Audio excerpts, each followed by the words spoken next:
Hello Wastelanders, this is Gary from The Last Ranger.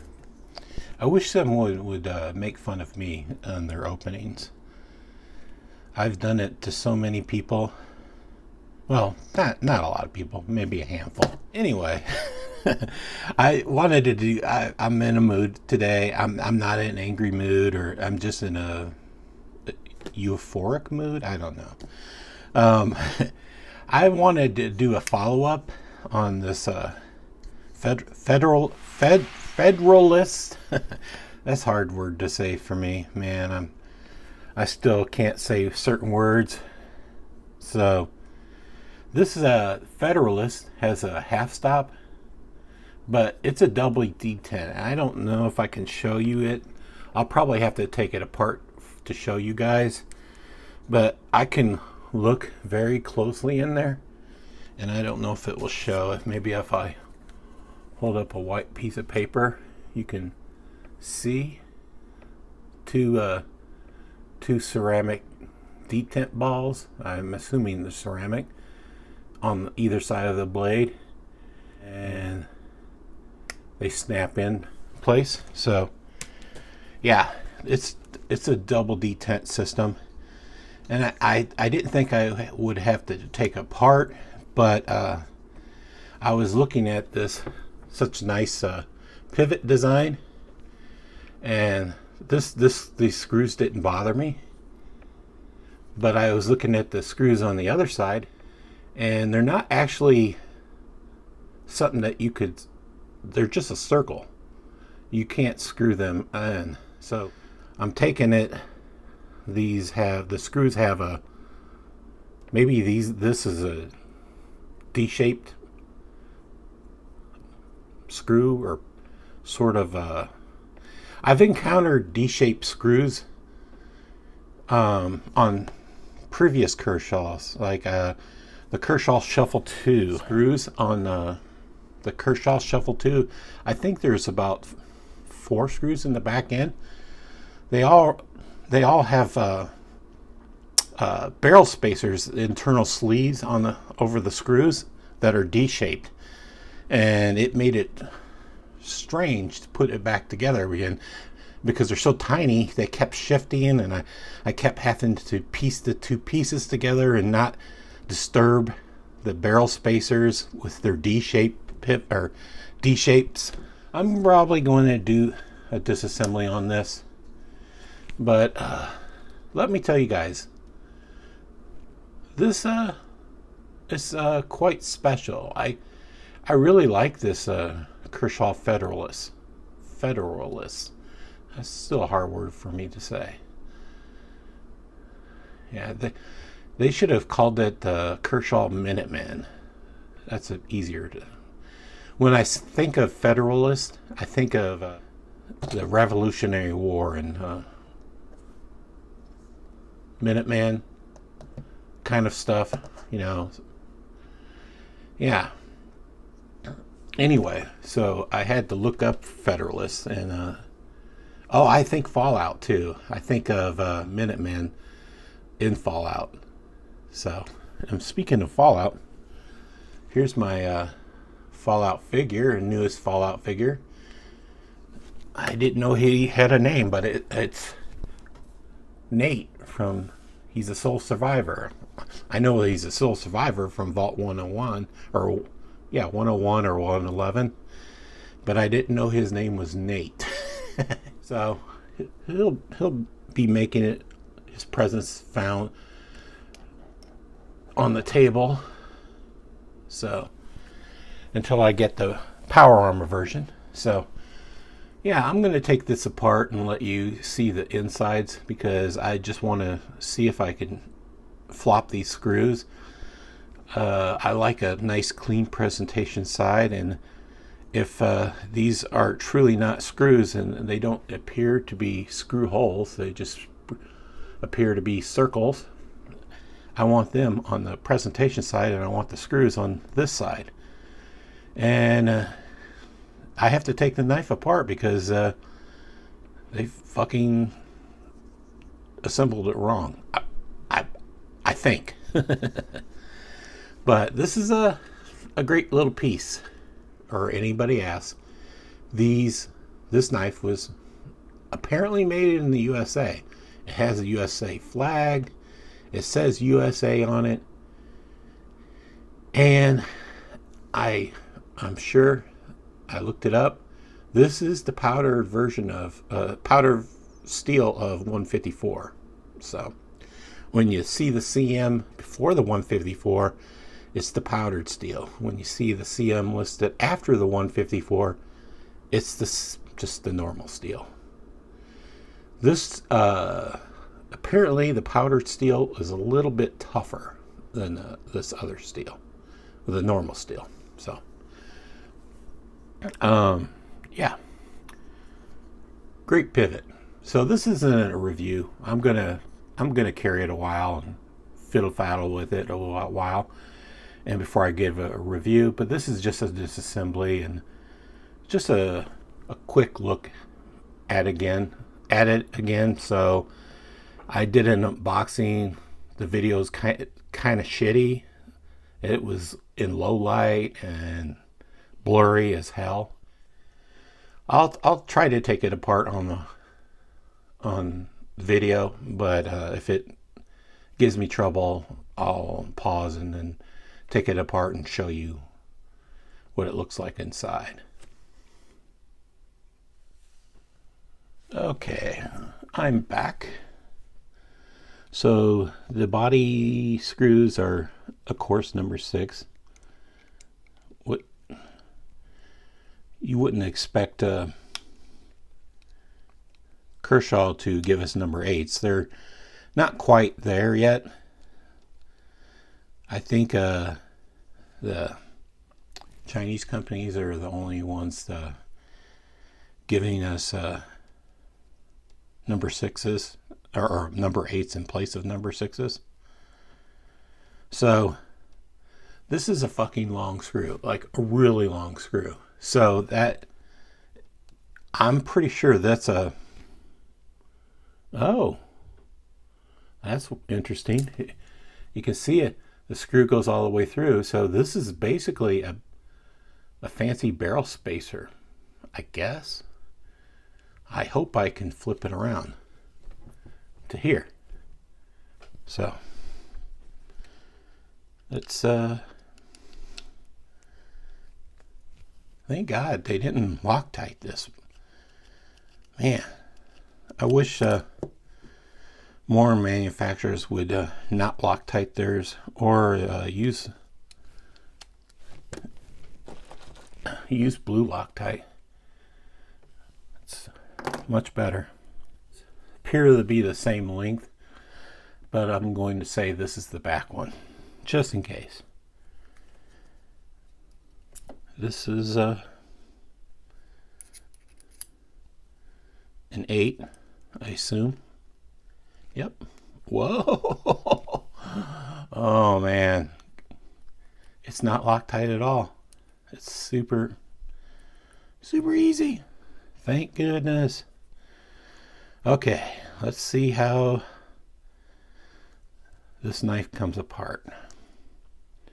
I might regret this. I took a WD-10 knife apart and they seem to be hard. This seems to be easy. So you can see offhand.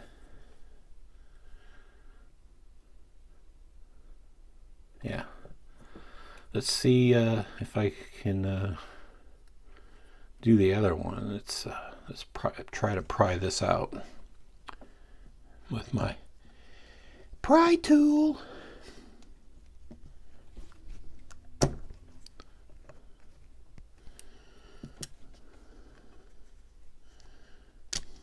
All right.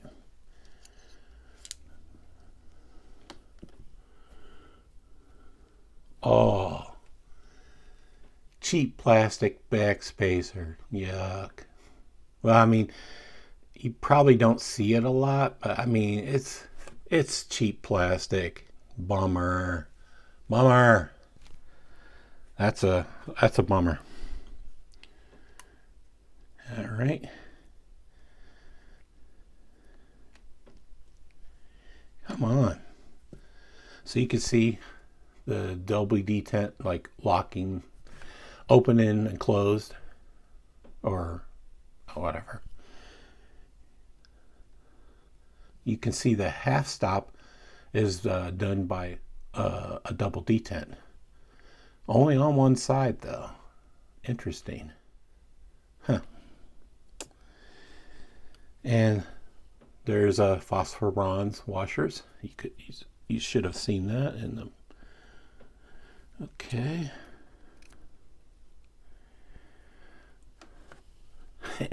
No need for a D shape. It's a V shape or an A shape.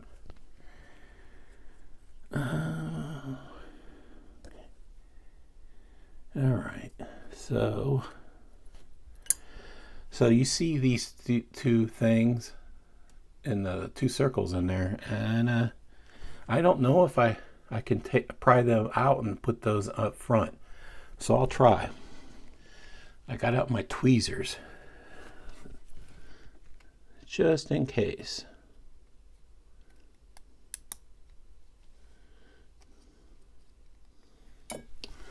You know, I don't seem to think I could get those out.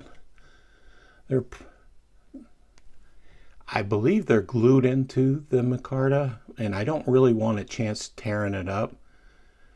So that's how this knife is held together. There's like a round nut glued into this micarta on the other side, because the screws pass all the way through the body and end up sitting in this. So bummer, I can't take it apart, or I don't think I could get it out. But I'm afraid to wreck the knife, so I'm going to put the knife back together and then we'll do some size comparisons. Okay, I'm back, guys. This, like I said, as usual, this was a little bit tough putting back together. And never mind this little spot. I got blue Loctite, it just dropped off a little bit, and I'll finish cleaning this, but I didn't get anywhere else on it. But I don't normally recommend Loctite at all. I really don't like using Loctite. But since these screws were so easy to get out, I put a little bit on them to hold them in there. So they were super easy to get out.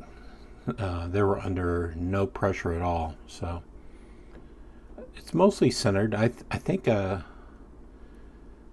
could yeah, it's mostly centered.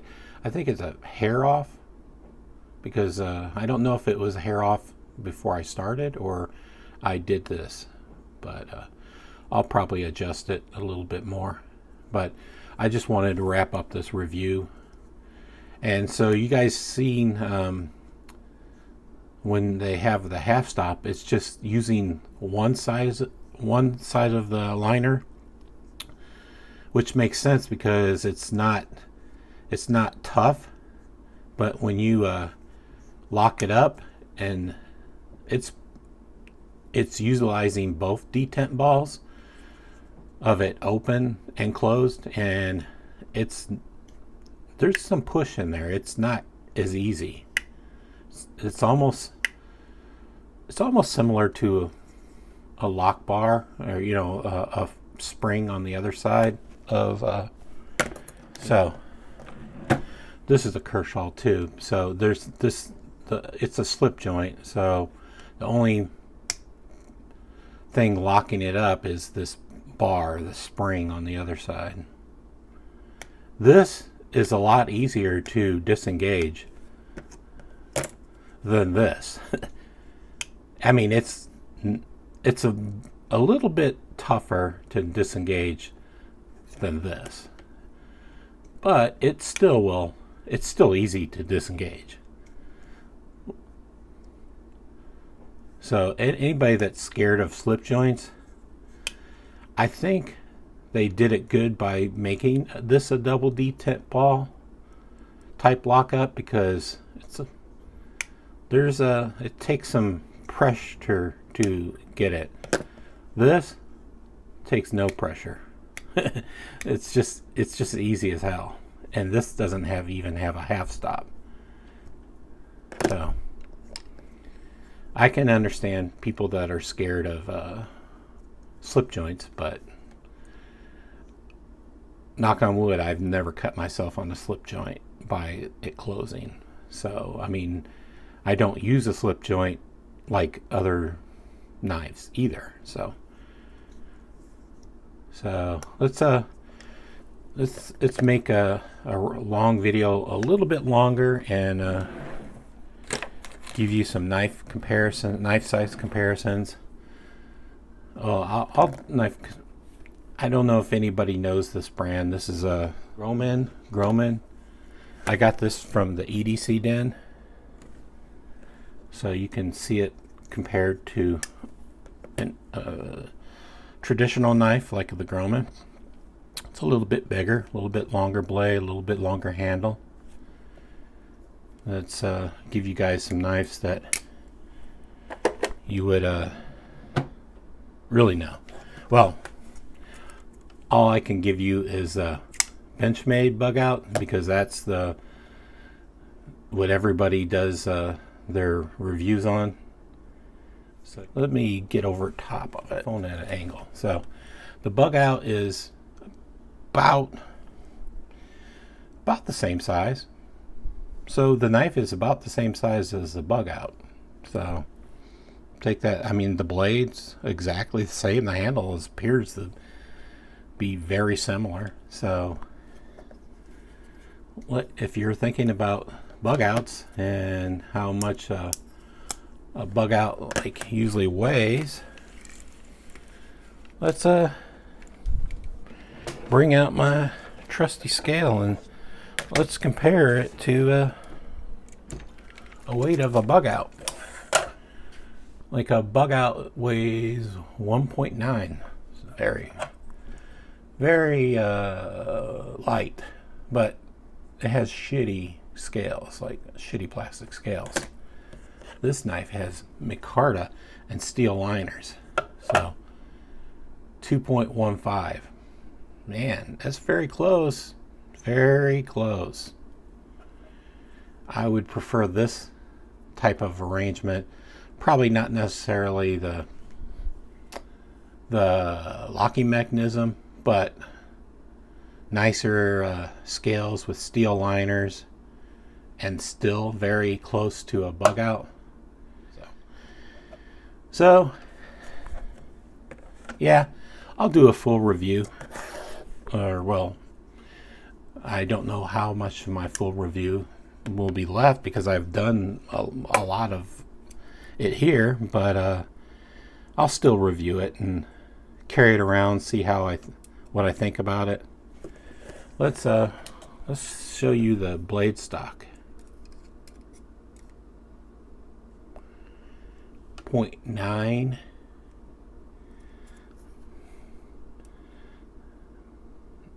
Oh, 0.09 inches and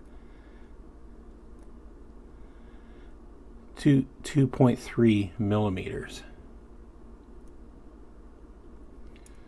Let's see how the handle measures up. 0.39 inches. Oh, very nice, very nice. I mean, they cut a little bit of corners, and I would say the construction of it, but it's still not bad. You can see how I work now. All my stuff, my things are revealed. The knife's sharp.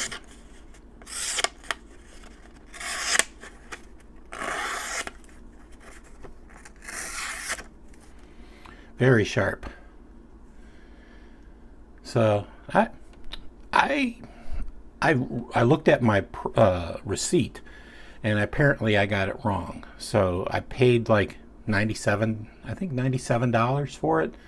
That was with the 10% discount. So yeah, I don't know how you feel. Is it worth $97 if you buy at White Mountain Knives, pay no shipping, and no taxes? 97 even? If you think that's too high, don't buy it. If you think that's a great deal, I encourage you guys to pick it up, because honestly, I like it. I love them. I don't think I've had this micarta. This is maybe a linen micarta. I don't think I've had this type of micarta before. It's quite nice.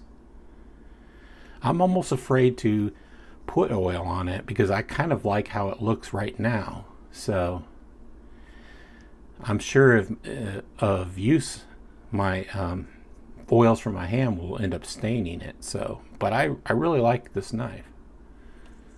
So if you like this knife and you like supporting American made knives, maybe pick it up. I don't know. I'll let you guys decide. Take care, Wastelanders.